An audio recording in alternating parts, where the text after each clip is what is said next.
guys. Ooh, hello. Wowza. Sorry, I'm having some Wi-Fi issues this morning. I think I got it straightened out, but I haven't been able to get online. I'm struggling. And now I can't get my fan working. There we go. Alright, we're good. Good morning. Happy Thursday. Alright, October 28th, the time of Jesus' return. Mark 13:32 through 37. However, no one knows the day or hour when these things will happen, not even the angels in heaven or the Son himself. Only the Father knows. And since you don't know when that time will come, be on guard. Stay alert. The coming of the Son of Man can be illustrated by the story of a man going on a long trip. When he left home, he gave each of his slaves instructions about the work they were to do, and he told the gatekeeper to watch for his return. You too must keep watch, for you don't know when the master of the household will return, in the evening, at midnight, before dawn, or at daybreak. Don't let him find you sleeping when he arrives without warning. I say to you what I say to everyone, watch for him. Matthew 24:36 through 51. However, no one knows the day or hour when these things will happen, not even the angels in heaven or the Son himself. Only the Father knows. When the Son of Man returns, it will be like it was in Noah's day. In those days before the flood, the people were enjoying banquets and parties and weddings right up until the time Noah entered his boat.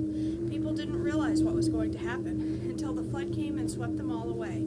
That is the way it will be when the Son of Man comes. 2 men will be working together in the field. One will be taken, the other left. 2 women will be grinding at the flour mill. One will be taken, and the other left. So you too must keep watch, for you don't know what day your Lord is coming. Understand this.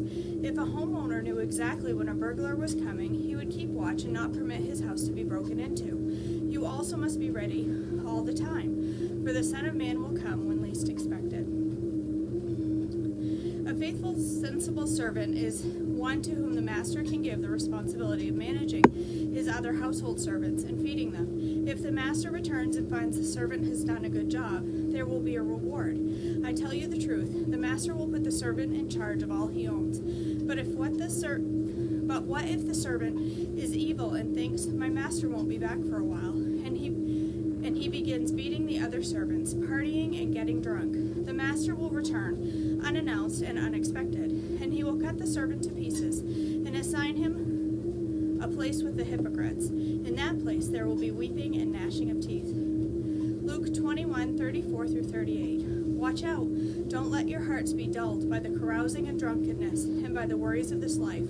Don't let that day catch you unaware, like a trap. For that day will come upon everyone living on the earth. Keep alert at all times, and pray that you might be strong enough to escape the coming horrors and stand before the Son of Man. Every day, Jesus went to the temple to teach, and each evening he returned to spend the night on the Mount of Olives. The crowd gathered at the temple early each morning to hear him. The story of 10 bridesmaids. Matthew 25:1 through 13. Then the kingdom of heaven will be like 10 bridesmaids who took their lamps and went to meet the bridegroom. 5 of them were foolish, and 5 of them were wise. The 5 who were foolish didn't take enough olive oil for their lamps, but the other 5 were wise enough to take along extra oil.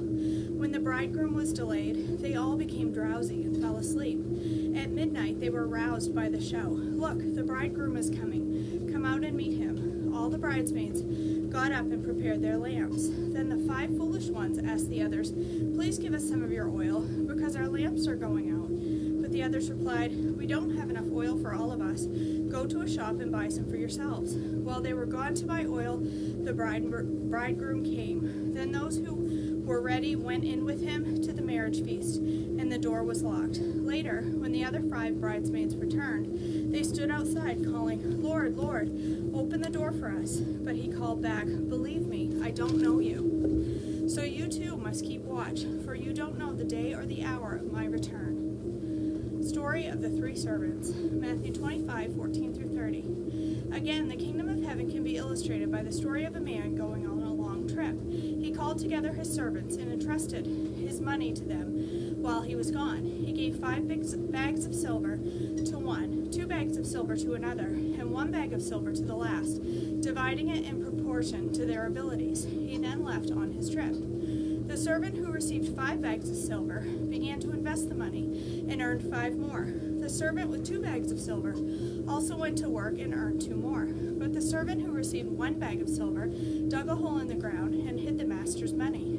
After a long time, their master returned from his trip and called them to give an account of how they had used his money. Then the servant, whom he had entrusted the 5 bags of silver, came forward with 5 more and said, Master, you gave me 5 bags of silver to invest, and I have earned 5 more.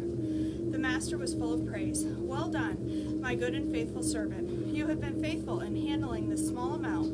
Now I will give you many more responsibilities. Let's celebrate together. The servant who had received 2 bags of silver came forward and said, Master, you gave me 2 bags of silver to invest, and I have earned 2 more. The master said, Well done, my good and faithful servant. You have been faithful in handling the small amount, so I will give you many more responsibilities. Let's celebrate together. Then the servant with the 1 bag of silver came and said, Master, I knew you were a harsh man, harvesting crops and didn't plant and gathering crops you didn't cultivate.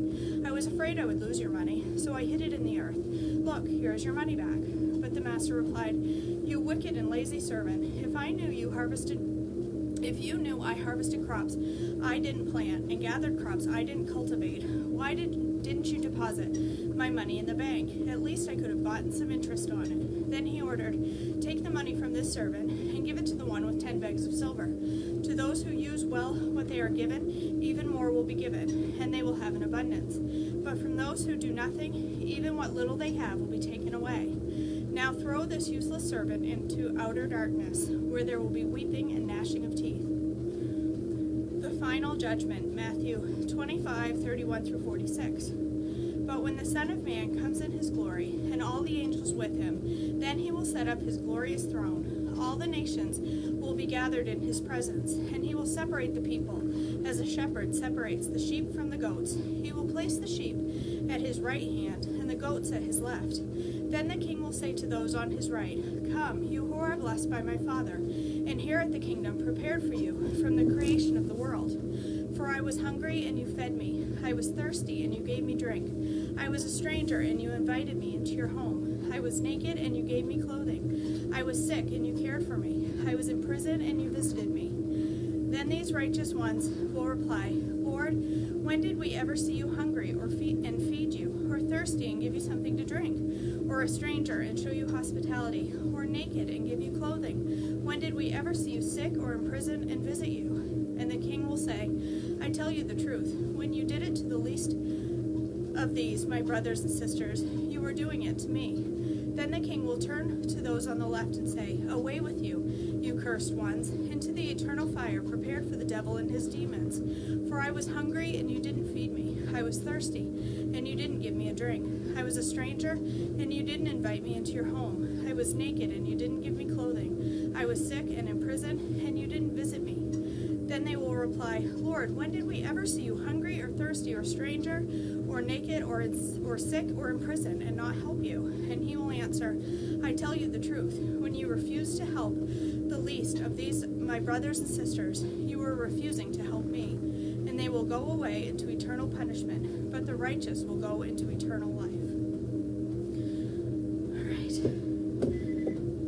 That's it. Fan's not working right. Got a busted fan. Alright, you guys, that's it for this morning. Short one. I have plans this morning to make some butter, and to make some cheese spread, and to make some cream out of almonds. Out of my almond cow. We're going to see how it goes. That's what I'm going to do this morning. I'm going to do some things in my almond cow. So I hope you'll join me, and if not, I hope to see you back tomorrow morning for more Treadmill Devotions. I hope it's a blessing to you. Have a great day, you guys, and I love you all. Bye!